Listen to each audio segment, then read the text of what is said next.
2026 നിയമസഭാ തെരഞ്ഞെടുപ്പിൽ വളരെ സുരക്ഷിതമായ ഭൂരിപക്ഷത്തോടുകൂടി അധികാരത്തിലേക്ക് തിരികെ എത്തും എന്ന ആത്മവിശ്വാസമാണ് UDF കേന്ദ്രങ്ങൾ വെച്ചു പുലർത്തുന്നത്. ഇതുമായി ബന്ധപ്പെട്ട് കൃത്യമായ ഒരു കണക്കെടുപ്പും വിജയസാധ്യതയുള്ള മണ്ഡലങ്ങൾ ഏതൊക്കെയാണ് എന്നൊരു അവലോകനവും കോൺഗ്രസും UDFും ഇതിനോടകം തന്നെ നടത്തിയിട്ടുമുണ്ട്.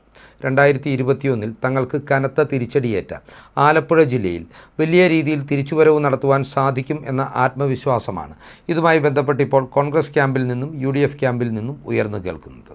നമുക്കറിയാം, കണ്ണൂർ പോലെ തന്നെ CPMന് ഏറ്റവും സുരക്ഷിതമായിട്ടുള്ള ഒരു കോട്ടയായി ആലപ്പുഴ ജില്ലയെ നമുക്ക് വിശേഷിപ്പിക്കുവാൻ സാധിക്കുന്നതാണ്. 2021 നിയമസഭാ തെരഞ്ഞെടുപ്പിൽ ആകെയുള്ള 9 നിയോജക മണ്ഡലങ്ങളിൽ ഒരിടത്ത് മാത്രമാണ് കോൺഗ്രസിൻ്റെ പ്രതിനിധി അല്ലെങ്കിൽ UDFിൻ്റെ പ്രതിനിധി വിജയിച്ചു കയറിയത്. മറ്റ് 8 നിയോജക മണ്ഡലങ്ങളിലും ആധികാരികമായ ഭൂരിപക്ഷത്തോടുകൂടി തങ്ങളുടെ പ്രതിനിധികളെ വിജയിപ്പിച്ചെടുക്കുവാൻ ഇടതുമുന്നണിക്കും CPMനും സാധിച്ചിരുന്നു. എന്നാൽ 2026 ആകുമ്പോഴേക്കും നിയമസഭാ തെരഞ്ഞെടുപ്പിൽ ജില്ലയിലെ ഭൂരിപക്ഷം സീറ്റുകളിലും വിജയം നേടുവാൻ കഴിയുമെന്ന് കോൺഗ്രസ് ആത്മവിശ്വാസം പ്രകടിപ്പിക്കുന്നത് വെറുതെയല്ല എന്നതുകൂടി നാം മനസ്സിലാക്കേണ്ടതുണ്ട്.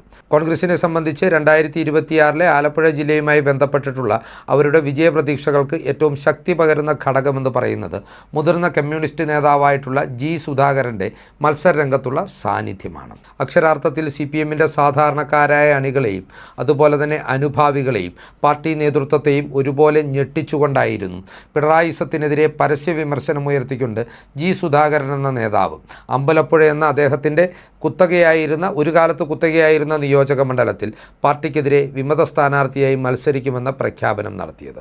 തുടർന്ന് താൻ സ്വതന്ത്രനായി മത്സരിക്കുമെന്ന് സുധാകരൻ പറഞ്ഞപ്പോൾ അൺകണ്ടീഷണൽ പിന്തുണ നൽകിക്കൊണ്ടാണ് കോൺഗ്രസും UDFും അദ്ദേഹത്തിൻ്റെ പിന്നാലെ എത്തിയതും സുധാകരനെ വിജയിപ്പിക്കുവാനായി ഈ തെരഞ്ഞെടുപ്പ് കാലത്ത് കൈമെയ് മറന്ന് പ്രചരണങ്ങൾ നടത്തിയതും. ആലപ്പുഴ ജില്ലയെ സംബന്ധിച്ച് ഏതു കൊടുങ്കാറ്റിലും ഉലയാതെ നിൽക്കുന്ന UDFിൻ്റെ കോട്ടയായി വിശേഷിപ്പിക്കുവാൻ കഴിയുന്നത് ഹരിപ്പാട് നിയോജക മണ്ഡലമാണ്. രമേശ് ചെന്നിത്തലയെ പ്രതിനിധീകരിക്കുന്ന ഈ നിയോജക മണ്ഡലം കടുത്ത ഇടത് തരംഗത്തിനിടയിലും 2021 കൃത്യമായ ഭൂരിപക്ഷത്തോടു കൂടി തന്നെ ചെന്നിത്തലയെ വിജയിപ്പിച്ച മണ്ഡലമാണ്. വരാനിരിക്കുന്ന നിയമസഭാ തെരഞ്ഞെടുപ്പിൽ UDF അധികാരത്തിലേക്ക് എത്തുകയാണെങ്കിൽ ഉറപ്പായും മന്ത്രി പദവി ഉറപ്പിക്കുന്ന ഒരു നേതാവാണ് രമേശ് ചെന്നിത്തല. അതിലുപരിയായി മുഖ്യമന്ത്രി സ്ഥാനത്തേക്ക് പരിഗണിക്കപ്പെടുന്ന പ്രധാനപ്പെട്ട നേതാക്കളിൽ ഒരാൾ കൂടിയാണ് ചെന്നിത്തല. അതിനാൽ തന്നെ ആലപ്പുഴ ജില്ലയിൽ കോൺഗ്രസും UDFും വിജയിക്കുവാൻ പോകുന്ന ആദ്യ സീറ്റ് ഏതാണ് എന്ന് ചോദിച്ചാൽ അതിൻ്റെ ഉത്തരം ഹരിപ്പാട് എന്ന് തന്നെയായിരിക്കും. ആലപ്പുഴ ജില്ലയെ സംബന്ധിച്ച് രണ്ടാമതായി രമേശ് ചെന്നിത്തലയുടെ ഹരിപ്പാടിനപ്പുറം കോൺഗ്രസും UDFും ഉറപ്പായും വിജയം പ്രതീക്ഷിക്കുന്ന സീറ്റ് അമ്പലപ്പുഴ സീറ്റാണ്. G. സുധാകരൻ UDF പിന്തുണയോടുകൂടിയാണ് ഇവിടെ സ്ഥാനാർത്ഥിയായി മത്സരിക്കുന്നത്. G. സുധാകരൻ എഫക്റ്റിൻ്റെ ആനുകൂല്യത്തിൽ ആലപ്പുഴ ജില്ലയിലെ ഒരു പിടി സീറ്റുകൾ കൈയടക്കാമെന്നുള്ള ആ ഒരു വിശ്വാസമാണ് കോൺഗ്രസും UDFും വെച്ചു പുലർത്തുന്നത്. തെരഞ്ഞെടുപ്പ് രംഗത്തേക്ക് സുധാകരൻ കടന്നു വന്നപ്പോൾ തന്നെ അദ്ദേഹത്തിൻ്റെ വിജയവും ഏറെക്കുറെ ഉറപ്പായിരുന്നു. സുധാകരൻ പ്രതിനിധീകരിക്കുന്ന ഒരു ആശയം അല്ലെങ്കിൽ അദ്ദേഹം ഉയർത്തുന്ന വിമർശനത്തിൽ കഴമ്പുണ്ട് എന്ന് ആലപ്പുഴ ജില്ലയിലെ മാത്രമല്ല കേരളത്തിലെമ്പാടും കമ്മ്യൂണിസ്റ്റ് പാർട്ടിയെ സ്നേഹിക്കുന്ന അവരുടെ അടിയുറച്ച യഥാർത്ഥ പ്രവർത്തകർ വിശ്വസിക്കുന്നുണ്ട്. പിണറായി വിജയൻ്റെ ഏകാധിപത്യവും കുടുംബാധിപത്യവും പാർട്ടിയിൽ നടപ്പാകുന്നുവെന്നും പാർട്ടി അടിസ്ഥാന വർഗത്തിൽ നിന്ന് അകന്നു പോകുന്നുവെന്നുമുള്ള സുധാകരൻ്റെ ആ വിമർശനങ്ങളെ കൃത്യമായി കാര്യഗൗരവത്തോടുകൂടി അണികൾ തിരിച്ചറിയുമ്പോൾ അത് ആലപ്പുഴ ജില്ലയ്ക്ക് അപ്പുറത്തേക്കും CPMൻ്റെ ഉറച്ച വോട്ടുകൾ ചോർത്തുന്ന ഒരു ഘടകമായി ഈ തെരഞ്ഞെടുപ്പിൽ പരിണമിച്ചിട്ടുമുണ്ട്. അതിനാൽ തന്നെ CPM ഉൾപ്പെടെയുള്ള പാർട്ടികൾ നടത്തിയിട്ടുള്ള തെരഞ്ഞെടുപ്പ് ആനന്തര അവലോകനത്തിൽ അമ്പലപ്പുഴയിൽ നിന്ന് H. സലാമിനെ പരാജയപ്പെടുത്തിക്കൊണ്ട് G. സുധാകരൻ എന്ന നേതാവ് കൃത്യമായ ഭൂരിപക്ഷത്തോടുകൂടി വിജയിക്കുമെന്നാണ് അവർക്ക് കണ്ടെത്തുവാൻ കഴിഞ്ഞിട്ടുള്ളത്. CPMനെ സംബന്ധിച്ചിടത്തോളം അമ്പലപ്പുഴയിൽ അവരുടെ അവശേഷിക്കുന്ന ഏക പ്രതീക്ഷ എന്ന് പറയുന്നത് അതിതീവ്ര നിലപാടുള്ള SDPI എന്ന സംഘടനയുടെ പിന്തുണ H. സലാമിന് ആകർഷിക്കുവാൻ കഴിഞ്ഞിട്ടുള്ളതാണ്. എന്നാൽ പോലും അമ്പലപ്പുഴയിലെ ന്യൂനപക്ഷ വോട്ടുകൾക്കിടയിൽ പോലും കൃത്യമായ സ്വീകാര്യത ഉറപ്പിക്കുവാനും H. സലാമിനെ പോലൊരു നേതാവിനുള്ള SDPI ബന്ധങ്ങളുടെ പേരിൽ ഭൂരിപക്ഷ ക്രിസ്ത്യൻ ന്യൂനപക്ഷ വോട്ടുകളെ തങ്ങളിലേക്ക് ആകർഷിക്കുവാനും സുധാകരന് ഇതിനോടകം തന്നെ കഴിഞ്ഞിട്ടുണ്ട്.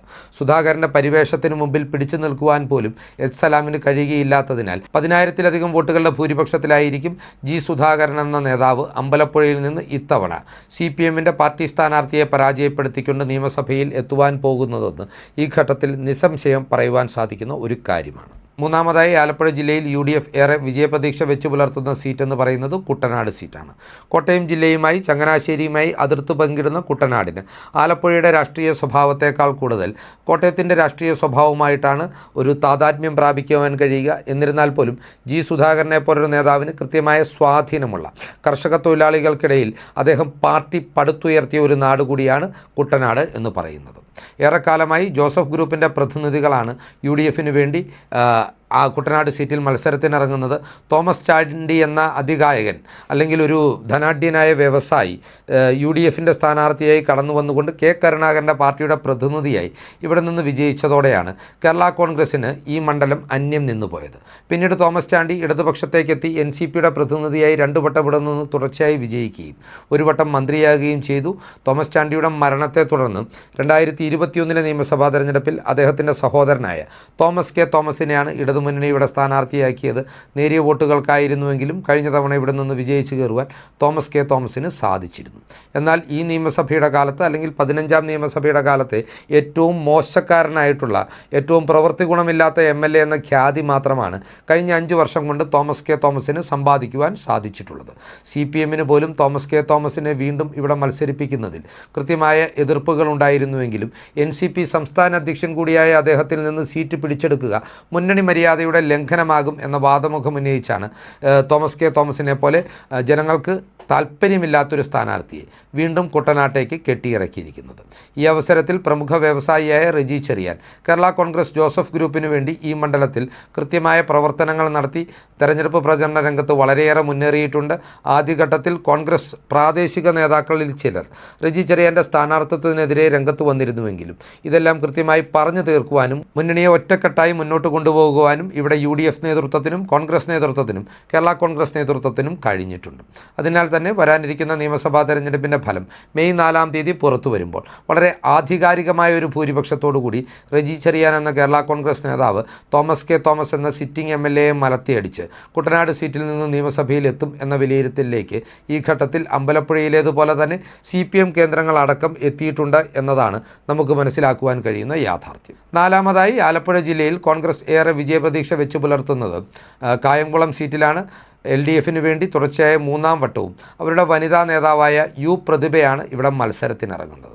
M. ലിജുവിനെ പോലൊരു സ്ഥാനാർത്ഥിയെ കായംകുളത്തേക്ക് അവതരിപ്പിച്ചപ്പോൾ ആദ്യഘട്ടത്തിൽ പല ആശങ്കകളും നിലനിന്നിരുന്നുവെങ്കിൽ പോലും തൻ്റെ അതിവൈകാരികമായിട്ടുള്ള വാക്കുകളിലൂടെ കൃത്യമായി വോട്ടർമാരുടെ സഹതാപം പിടിച്ചുപറ്റുവാൻ ലിജുവിന് കായംകുളത്ത് സാധിച്ചു എന്ന കാഴ്ചയാണ് തെരഞ്ഞെടുപ്പ് പ്രചരണത്തിൻ്റെ ആദ്യഘട്ടത്തിൽ നമുക്ക് കാണുവാൻ കഴിഞ്ഞത്. കൃത്യമായ മേധാവിത്വത്തോടുകൂടി ലിജു പ്രചരണ രംഗത്ത് മുന്നേറിയ ഘട്ടത്തിൽ മുസ്ലിം ലീഗ് നേതാവ് തെരഞ്ഞെടുപ്പ് പ്രചരണ വേദിയിൽ U. പ്രതിഭയ്ക്കെതിരെ നടത്തിയ അശ്ലീലം കലർന്ന പരാമർശങ്ങൾ ലിജുവിന് തിരിച്ചടിയാകുമെന്ന് വിലയിരുത്തുമെങ്കിലും പ്രതിഭയുടെ ഇതുമായി ബന്ധപ്പെട്ടിട്ടുള്ള അതിവൈകാരികമായിട്ടുള്ള മുതലക്കണ്ണീർ വോട്ടർമാർ തമസ്കരിച്ചതായിട്ടാണ് ഇപ്പോൾ അവിടെ നിന്ന് പുറത്തു വരുന്ന റിപ്പോർട്ടുകൾ സൂചിപ്പിക്കുന്നത്. അതുപോലെ തന്നെ M. ലിജു കടുത്ത നിലപാടുമായി U. പ്രതിഭയോട് പരസ്യമായി ഖേദം പ്രകടിപ്പിച്ചതും വോട്ടർമാരെ അദ്ദേഹത്തിന് എതിരാകുന്നതിൽ നിന്ന് അകറ്റി നിർത്തി എന്നും നമുക്ക് വിലയിരുത്തുവാൻ സാധിക്കുന്നതാണ്. വരാനിരിക്കുന്ന നിയമസഭാ തെരഞ്ഞെടുപ്പിൽ UDF അധികാരത്തിലെത്തുന്ന സാഹചര്യത്തിൽ വിജയിച്ചു കയറിയാൽ M. ലിജു ഉറപ്പായും മന്ത്രിയാകുമെന്ന് വിലയിരുത്തപ്പെടുന്ന ഒരു നേതാവാണ്. സാമുദായിക ഘടകങ്ങളടക്കം അദ്ദേഹത്തിന് അനുകൂലമാണ്. ഈ ഒരു കാര്യവും കൃത്യമായി മണ്ഡലത്തിൽ പ്രചരിപ്പിക്കുവാൻ UDFകാർക്ക് സാധിച്ചിട്ടുണ്ട്. അതുപോലെ തന്നെ G. സുധാകരൻ എന്ന നേതാവിന് കുട്ടനാട് പോലെ തന്നെ ഒരുപക്ഷെ കുട്ടനാടിനേക്കാൾ ഉപരിയായി രാഷ്ട്രീയ സ്വാധീനം ആലപ്പുഴ ജില്ലയിലുള്ള ഒരു പ്രദേശമാണ് കായംകുളം നിയോജക മണ്ഡലം. അദ്ദേഹം മുൻപ് അവിടെ നിന്ന് MLA ആയിട്ടുണ്ട്. അതിനാൽ തന്നെ U. പ്രതിഭയോട് കടുത്ത എതിർപ്പുള്ള G. സുധാകരൻ്റെ UDF പാളയത്തിലെ സാന്നിധ്യവും ഇവിടെ ലിജുവിന് അനുകൂലമാകുമെന്നാണ് വിലയിരുത്തപ്പെടുന്നത്. ഏതൊക്കെയാണെങ്കിലും ആലപ്പുഴ ജില്ലയിൽ കോൺഗ്രസ് 4ാമതായി വിജയപ്രതീക്ഷ അർപ്പിക്കുന്ന സീറ്റായി കായംകുളം ഇതിനോടകം തന്നെ മാറിയിട്ടുണ്ട്. ഏറ്റവും ഒടുവിലായി ആലപ്പുഴ ജില്ലയിൽ കോൺഗ്രസ് വിജയിക്കുമെന്ന് വിലയിരുത്തുന്ന ഒരു സീറ്റ് അരൂർ സീറ്റാണ്. എറണാകുളം ജില്ലയുമായി അതിർത്തി പങ്കിടുന്ന അരൂർ സീറ്റിൽ ഇത്തവണ അവിടെ മത്സരത്തിന് കോൺഗ്രസിനായി രംഗത്തിറങ്ങിയിട്ടുള്ളത് ഷാനിമോൾ ഉസ്മാനാണ്. 2021 നിയമസഭാ തെരഞ്ഞെടുപ്പിൽ ഗായികയായിട്ടുള്ള ദലൈമയോട് സിറ്റിംഗ് MLA ആയിരുന്ന ഷാനിമോൾ ഉസ്മാൻ ഇവിടെ പരാജയപ്പെട്ടു പോയതാണ്. എന്നാൽ നിലവിൽ നിയോജകമണ്ഡലത്തിലുണ്ടായിട്ടുള്ള ഒരു ന്യൂനപക്ഷ വോട്ടുകളുടെ കേന്ദ്രീകരണം അടക്കമുള്ള കാര്യങ്ങളും അതുപോലെ തന്നെ പിണറായി സർക്കാരിനോട് ജനങ്ങൾക്കും വോട്ടർമാർക്കുമിടയിൽ നിലനിൽക്കുന്ന ശക്തമായ അതൃപ്തിയുമെല്ലാം ഷാനിമോൾ ഉസ്മാനെ നിയമസഭയിലേക്ക് എത്തിക്കുവാൻ അനുകൂലമായിട്ടുള്ള ഘടകങ്ങളായിട്ടാണ് വിലയിരുത്തപ്പെടുന്നത്. എം ലിജുവിനെ പോലെ തന്നെ സഹതാപം വോട്ടർമാരുടേത് പിടിച്ചുപറ്റാൻ കഴിഞ്ഞിട്ടുള്ള ഒരു സ്ഥാനാർത്ഥിയാണ് ഷാനിമോൾ ഉസ്മാൻ. 2019 നടന്ന പാർലമെൻറ്റ് തെരഞ്ഞെടുപ്പിൽ UDFന് വേണ്ടി കേരളത്തിൽ നിന്ന് മത്സരരംഗത്തിറങ്ങി പരാജയപ്പെട്ടു പോയ ഏക സ്ഥാനാർത്ഥിയായിരുന്നു ഷാനിമോൾ ഉസ്മാൻ. അതിന് പിന്നാലെ അന്ന് വിജയിച്ചു കയറിയ ആരിഫ് ഒഴിഞ്ഞതിൻ്റെ പേരിൽ അരൂരിൽ നടന്ന ഉപതെരഞ്ഞെടുപ്പിൽ നേരിയ വോട്ടുകൾക്കാണെങ്കിലും വിജയിച്ചു കയറുവാനും ഷാനിമോൾ ഉസ്മാന് സാധിച്ചിരുന്നു. എന്നാൽ 2021 സിറ്റിംഗ് MLA ആയിരുന്നിട്ട് പോലും അവർ പരാജയപ്പെട്ടതിനുള്ള പ്രധാനപ്പെട്ട കാരണമെന്ന് പറയുന്നത് സംസ്ഥാനത്തെമ്പാടും ആഞ്ഞടിച്ചിട്ടുള്ള ഒരു ഇടത് അനുകൂല കാറ്റായിരുന്നു. പിണറായി വിജയൻ വികാരമായിരുന്നു. CPM നേതൃത്വത്തിന് പോലും അനഭിമതയായിട്ടുള്ള ദലൈമ വീണ്ടും സ്ഥാനാർത്ഥിയാകുമ്പോൾ അതിനാൽ തന്നെ ഷാനിമോൾ ഉസ്മാൻ്റെ വിജയവും ഏറെക്കുറെ UDF ഉറപ്പിച്ചു കഴിഞ്ഞിട്ടുള്ള ഒരു കാര്യമാണ്. അങ്ങനെ നോക്കുമ്പോൾ ആലപ്പുഴ ജില്ലയിലെ ആകെയുള്ള 9 സീറ്റുകളിൽ 5 വിജയം നേടിക്കൊണ്ട് ജില്ലയിൽ ഭൂരിപക്ഷം നേടുവാൻ കഴിയുമെന്നുള്ള UDFൻ്റെ പ്രതീക്ഷകൾ അസ്ഥാനത്തല്ല എന്നാണ് തെരഞ്ഞെടുപ്പിന് ശേഷം പുറത്തുവരുന്ന റിപ്പോർട്ടുകൾ സൂചിപ്പിക്കുന്നത്. ഈ രാഷ്ട്രീയ ചിന്തകൾ പ്രേക്ഷകർക്കായി പങ്കുവെച്ചുകൊണ്ട് ഈ വീഡിയോ ഇവിടെ അവസാനിപ്പിക്കുകയാണ്. കൂടുതൽ രാഷ്ട്രീയ വാർത്തകൾക്കും വിശകലനങ്ങൾക്കുമായി ഞങ്ങളുടെ ചാനൽ സബ്സ്ക്രൈബ് ചെയ്യുക. നന്ദി.